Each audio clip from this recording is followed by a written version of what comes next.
روژهدار شخص به ځان ساتي په خپله روژه کې د السب والشتم والجدال د ردو بدو کنځلو نه او د جنګ جګړو نه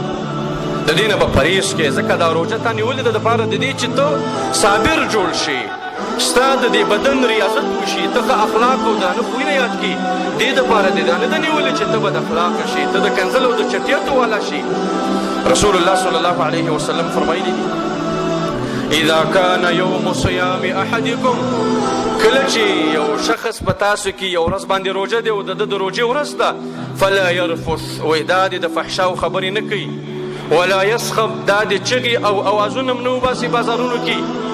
فإن شاتمه أحد كچرت یو تن دته کنځل وکي او قاتله یا د ده سره جنګ وکي فليقل وایي دا دې ورته ووایي اني صائم زه روژهدار یم ما روژه نیولې ده د کنځلو او د چټیاتو نه او د جنګ جدال نه مې خپل ځان بند کړی دی چې حلالې مې پرېښي دي حرامې به په طریقه اولا باندې پرېږدم دا به ستا د صبر او د تحمل او د حوصلې اواز وي په وخت د جنګ کې عفو به کې درګذر به کې کنځل به کېږي چټیات به ویل کېږي ستا په حق باندې به زیاتې کېږي ته به د رسول الله صلی الله علیه وسلم په احادیثو باندې عمل کې رسول الله صلی الله علیه وسلم فرمایلی دي ما نقصت صدقة من مال وإنكم صدقة د چا مال وما زاد الله عبدا بعفو إلا عزا نزیتی الله رب العالمین یو بنده لره په عفو باندې مگر الله رب العالمین د هغې عزت زیاتی بیا رسول الله صلی الله علیه وسلم فرمایي وما تواضع احد لله الا رفعه الله دې خبرې ته سوچ وکړه وما تواضع احد لله الا رفعه الله وی تواضع نه ده کړي یو تن د الله دپاره مګر الله رب العالمین دا پورته کړی دی او الله رب العالمین دې له عزت ورکړی دی کله چې ستا په رابطه باندې خاصتا په روژه کې توهین کېږي ګوستاخي کېږي او ستا عزت اخیستل کېږي ته به عفو کې ته به بخشش کې او رب العالمین به په دې باندې راضي کېږي او رب العالمین به په دې باندې خوشحالېږي حدیث کې راغلی دي یو سړی ابو بکر صدیق رضی الله عنه ته ردې بدې ویلې رسول الله صلی الله علیه وسلم ناست دی دې سړي چې به دا څومره ردې بدې زیاتولې رسول الله صلی الله علیه وسلم به ډېر تعجب کو مسکې کېده به کله چې دې سړي دا ردې بدې ډېرې کړلې ابو بکر صدیق رضی الله عنه ته د بعضو خبرو جواب ورکړه هغه هم قار ورغه انسان دی ضعیف او کمزوری دی کله چې هغه په قار شو په غوسه شو رسول الله صلی الله علیه وسلم د مجلس نه پاڅېده لاړه په دې کې ابوبکر صدیق رضی الله عنه وایي زه د الله په پیغمبر پسې ورپسې شوم ورته ومې ویلې چې د الله پیغمبره دې سړي چې ما ته ردې بدې ویلې ته ناست وي تعجب دې کوو مسکا دې کوله ما چې یو خبره نیمه وکړله تا له غوسه درله او قار دله دلې نه ویسته پاڅېده او تره لاړې دا ولې دې داسې کار وکړه رسول الله صلی الله علیه وسلم ورته وفرمایل وایي کله چې ده تا ته ردې بدې ویلې انه کان معک ملک تا سره یو ملک الله رب العالمین مقرر کړی و یرد عنک سان یې دفاع کوله ده چې به څه ویلې هغه ملک ورته ښیرا کوله هغې ورته هماغه رنګه بدرد ویلي وایي کله چې تا دې ته بعضې خبرې واپس کړلې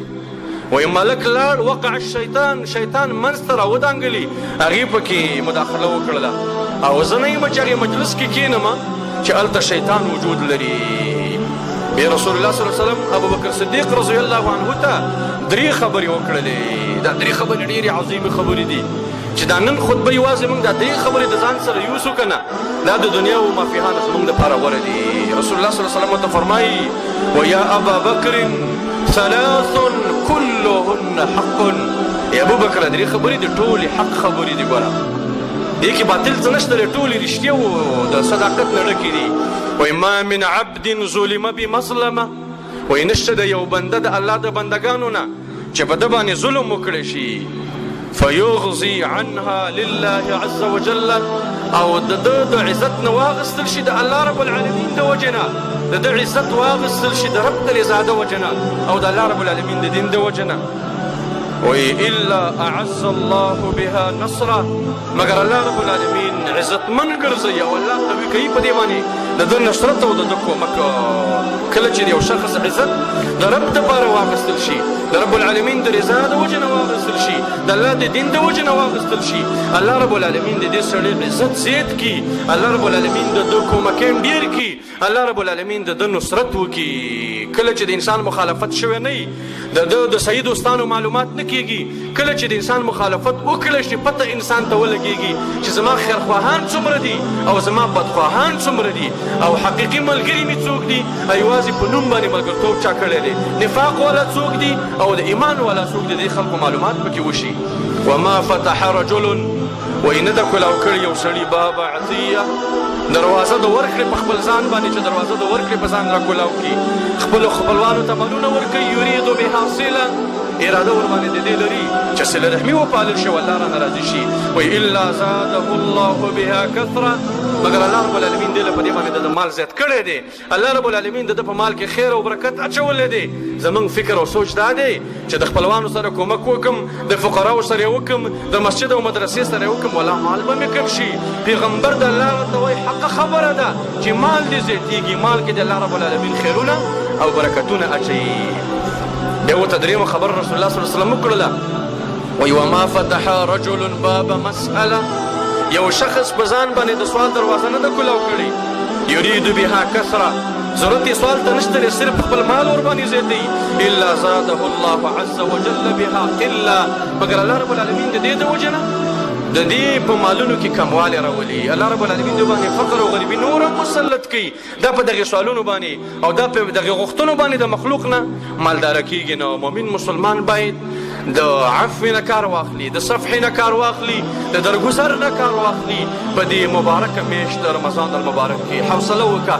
د بچو سره دې حوصله وکړه، د ښځې سره دې حوصله وکړه، د نسو سره دې حوصله وکړه، د نسیو سره دې حوصله وکړه، مقتدیانو سره حوصله وکړه، د یارانو دوستانو سره حوصله وکړه، د اجانبو او د پردو سره حوصله وکړه. د هغې چا سره حوصله وکړه چې ته د هغې یا مشتري او یا ته د هغې بائع او په هغې باندې خرڅوې. د ټولو امور رعایت وکړه، د دې لحاظ وکړه، الله رب العالمین به تا نه راضي کېږي او رب العالمین دې دا روژه په خپل دربار کې قبلوي. خپل دماغ دې کنټرول وساته، دا مه تیزوه، د دې د تیزۍ نه فریض